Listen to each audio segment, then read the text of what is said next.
Hey guys, welcome back to Fast Fix. In this video, I'll show you how to remove background in Capcut.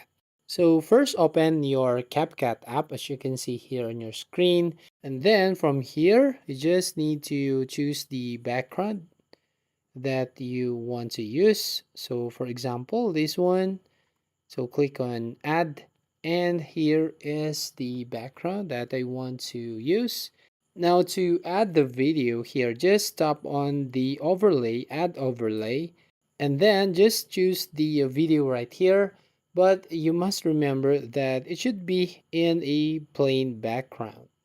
So here I just want to adjust the size of this one.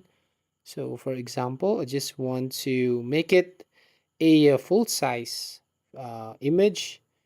And here, now once you've done right here, all you need to do is just tap on that video, and at the bottom swipe till you find the cat out. So tap on this cat out and then tap on remove background, and as you can see here, it will automatically remove your background.